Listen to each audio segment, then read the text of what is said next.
Hello, आज मैं आपको एक्सरसाइज 1.1 के क्वेश्चन नंबर 5 से आगे तक के क्वेश्चन करा रहा हूँ।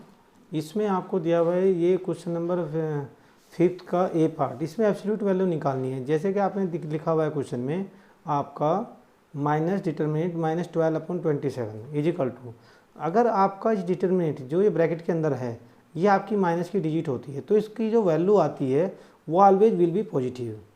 तो आपका जो ब्रैकेट से बाहर डिटरमिनेंट के निशान से जो पहले जो आपका है माइनस, तो ये -12/27। अगला नेक्स्ट क्वेश्चन आपका बी पार्ट डिटरमिनेंट 5/3 प्लस -7/6।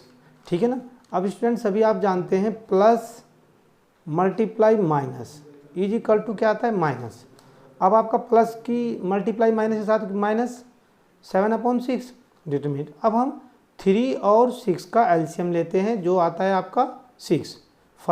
3 से हम 6 को डिवाइड करते हैं, कितना आंसर आता है आपका 2 की 5 के साथ मल्टीप्लाई किया -7। 6 से 6 को डिवाइड करते क्या आता है आपका आंसर 1 की 7 में मल्टीप्लाई, तो आपका ऐसे आ जाता है 10 - 7/6। ये मॉडुलस का साइन है आपका 3/6। आपको पता है अगर मॉडुलस के जो अंदर जो है ब्रैकेट के अंदर इसके आपकी अगर माइनस की वैल्यू हो या प्लस की, उसकी जो आंसर आता है वो पॉजिटिव ही आता है। तो 3/6 जिसे हम आपका यहाँ पे 1/2 भी लिख सकते हैं। That's all.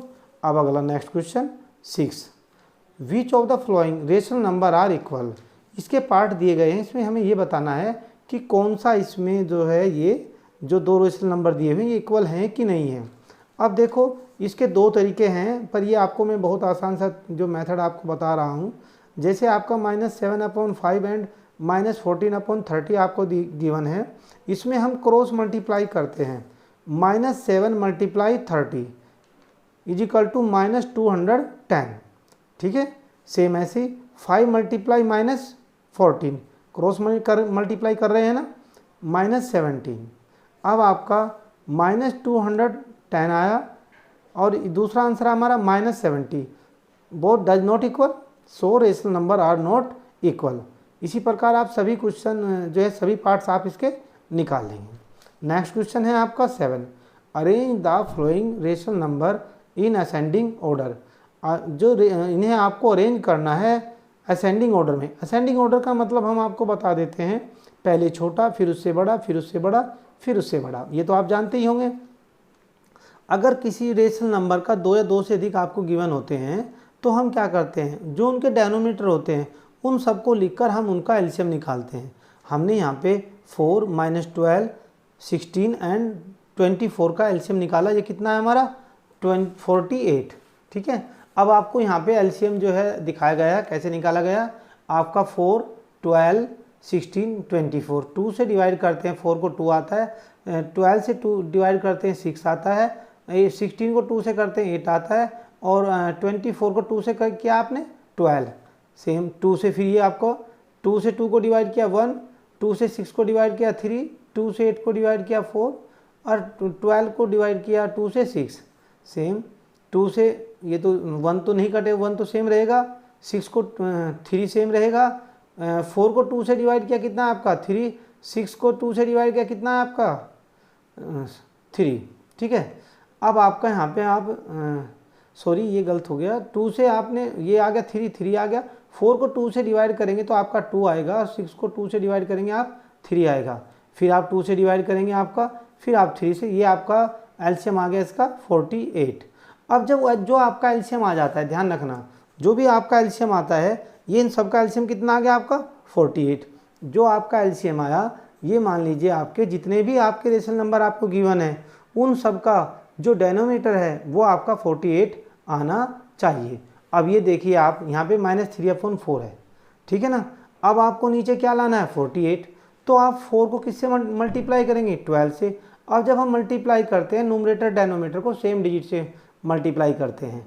हमने 12 से न्यूमरेटर किया, 12 को डेनोमिनेटर से किया, -36/48। आगे बढ़िए, ये है आपका 5/-12, इसको हमने -5/12 लिख दिया। माइनस आपका न्यूमरेटर के साथ लगा हुआ डेनोमीटर से, इस पर कोई फर्क नहीं पड़ता। ठीक है ना। अब आप देखिए आपका 12 है डेनोमीटर में, इसको क्या लाना है हमें 48 लाना है। तो हम क्या करेंगे 4 से मल्टीप्लाई करेंगे नोमीटर और डायनोमीटर को, दोनों को। 5 4 जा आपका कितना आ गया -20, 12 4 जा कितना आ गया आपका 48। ठीक है, अब आपका नेक्स्ट -7/16। अब आपका -7/16 हम क्या करते हैं, हमें लाना है कितना 48। अब 16 को किससे मल्टीप्लाई करेंगे हम 3 से। अब जैसे कि मैंने आपको बताया ही है कि जिससे भी हम मल्टीप्लाई करते हैं नोमीटर डायनोमीटर को सेम डिजिट से मल्टीप्लाई करते हैं।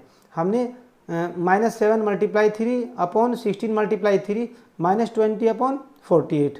ऐसे ही हमने 9/-24 -9/24 हमने 2 से नोमीटर को 2 से डायनोमीटर को मल्टीप्लाई कर दिया ताकि हमारा डायनोमीटर क्या आ जाए 48 -18/48। Now arrange the product in ascending order. जो हमारे पास में जो प्रोडक्ट आया है अब हम उसे असेंडिंग ऑर्डर में लिखेंगे। अब असेंडिंग ऑर्डर में ये बात ध्यान रखना आप, जो माइनस की जितनी बड़ी डिजिट होती है वो उतनी छोटी होती है। अब माइनस की सबसे बड़ी डिजिट क्या है आपके पास में -36/48। उसके बाद कौन सी आती है आपकी -21। उसके बाद क्या आती है आपकी -20। उसके बाद क्या आता है -18।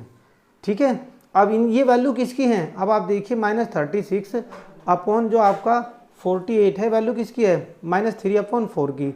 ये वैल्यू किसकी है आपकी -7/16 की। ये वैल्यू किसकी है आपकी 5/-12। ये वैल्यू किसकी है आपकी 9/24 की। That's all. अब नेक्स्ट क्वेश्चन, बाकी पार्ट आप सब इसी प्रकार से कर लेंगे। नेक्स्ट क्वेश्चन है आपका question number 8, arrange the following rational number in descending order. ये आपका क्वेश्चन है। जैसे कि मैंने पहले बताया पहले क्वेश्चन में, वही प्रोसीजर आपको अपनाना है, चाहे आप डिसेंडिंग ऑर्डर में कर रहे हैं या असेंडिंग ऑर्डर में करने हैं। जो भी आपका डायनोमीटर है आपको उनका क्या लेना है एलसीएम। आपने एलसीएम यहाँ 7 और 10 का आपने एलसीएम लिया कितना 630। ये आपको निकालना बताया, ये आप सब जानते ही हैं।